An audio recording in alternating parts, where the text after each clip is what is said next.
ओम जय जगदीश हरे। दोस्तों, आपका मेरे चैनल महकार संसार में बहुत बहुत स्वागत है। आप सब कैसे हैं? ईश्वर से मैं यही कामना करती हूँ कि आप हमेशा खुश रहें और आपके घर की सुख शांति और समृद्धि हमेशा बनी रहे और भगवान का ढेर सारा आशीर्वाद आपको मिलता रहे। आइए वीडियो शुरू करते हैं। और वीडियो शुरू करने से पहले मैं ये कहना चाहूँगी कि अगर अभी तक आपने मेरे चैनल को सब्सक्राइब नहीं किया है तो उसे सब्सक्राइब कर लें, नोटिफिकेशन बेल को ज़रूर दबाएं और वीडियो आपको अच्छी लगती है तो उसे लाइक शेयर करना बिल्कुल ना भूलें। तो चलिए शुरू करते हैं।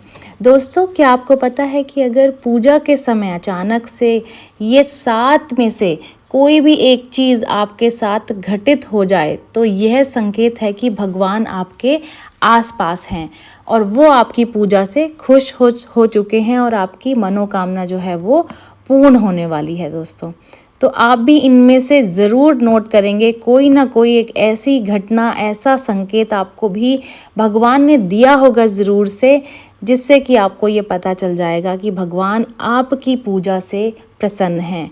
दोस्तों, कुछ संकेत ऐसे होते हैं जो सीधे तौर पर भगवान का इशारा होते हैं और इन इशारों का मतलब बहुत गहरा होता है और यह सिर्फ उन खास लोगों के साथ घटित होता है जिस पर कि साक्षात भगवान की कृपा है। और चलिए जानते हैं उन 7 विशेष संकेतों के बारे में। जब हम अपने इष्ट देव की पूजा करते हैं तो हमारे चारों तरफ एक दैवीय ऊर्जा का निर्माण हो जाता है और जब हम सच्चे मन से अपने इष्ट देव की पूजा अर्चना कर रहे होते हैं तो हम उन पवित्र ऊर्जाओं से घिरे होते हैं।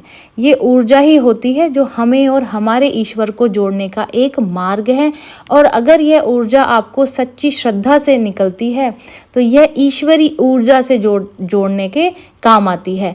ऐसे में हमारे साथ कुछ विशेष घटनाएं होती हैं जिनसे आप ये जान पाएंगे कि ईश्वर आपसे प्रसन्न है। तो चलिए, ईश्वर आपसे प्रसन्न है तो जानते हैं कि उनकी प्रार्थना आपके पास में सच्चे दिल से पहुंच रही है या फिर नहीं। तो पहला संकेत जानते हैं, यदि आपके द्वारा जलाई गई जोत ज़रूरत से ज़्यादा बढ़ जाए या ऊपर की ओर उठने लगे तो ये भी एक संकेत है कि भगवान आपसे खुश हैं। अगर बत्ती से निकलता हुआ धुआं अगर परमात्मा की सूरत की तरफ जाए या उसे ओम या किसी प्रकार की आकृति बने या स्वास्तिक बने तो मान लीजिए कि परमात्मा आपसे खुश हैं और उनकी कृपा आप पर बनी हुई है। साथ ही अगर आपके घर में खुशबू वाली अगरबत्ती जलाने से पहले ही घर महकने लगे, आपको लगे कि एक अच्छी सी खुशबू घर में आ रही है, तो ये भी एक संकेत है।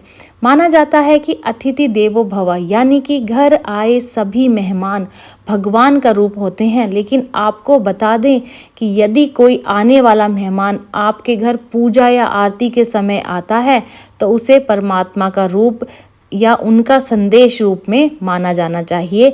इसीलिए एक बात का ये हमेशा ध्यान रखें आप इस बात का कि किसी भी घर में आए मेहमान को कभी भी तिरस्कृत नहीं करना चाहिए, उनका अपमान नहीं करना चाहिए, उनको ससम्मान घर में आमंत्रित करना चाहिए। पूजा पाठ करते समय यदि आपके घर में कोई ऐसा व्यक्ति आ जाए जो आपके लिए कोई उपहार या धन लाया हो तो आपको समझ लेना चाहिए कि परमात्मा की ही कृपा है जो आप पर विशेष आशीर्वाद बनाया हुआ है। अगर परमात्मा की मूर्ति पर चढ़ाया हुआ फूल पूजा करते समय आपकी तरफ गिरता है तो इसका अर्थ है कि परमात्मा आपकी इच्छा ज़रूर पूरी करेंगे और परमात्मा का आशीर्वाद आपके ऊपर बना हुआ है। आप अपने जीवन में जो कुछ भी कर रहे हैं ये इस बात का संकेत है कि वह आपके भविष्य के लिए पूरी तरह से सुरक्षित और अच्छा है और आपको निरंतर ऐसे ही प्रयास करते रहना चाहिए। दोस्तों, भगवान भले ही दुनिया के हर कोने में हो लेकिन उनका साया केवल कुछ ही लोगों पर देखने को मिलता है। यदि अगर आपने अपने घर में आरती के समय आपको घंटियों की आवाज़ सुनाई दे या पूजा करते समय आपके घर में कोई आगंतुक मेहमान, ब्राह्मण या कोई भिखारी आ जाए, कोई मांगने वाला आ जाए तो आपको यह परमात्मा का संकेत ही मानना चाहिए और उसे कभी भी खाली हाथ नहीं भेजना चाहिए। ये हैं पूजा के समय के संकेत, मतलब ये वो संकेत मैंने आपको बताए हैं जो आपको पूजा करते समय महसूस होंगे या पूजा करते समय होंगे। अगर आप इस समय संकट में हैं तो आपको बता दें कि इन सभी संकेतों का मतलब ये है कि आपके अच्छे दिन आने वाले हैं।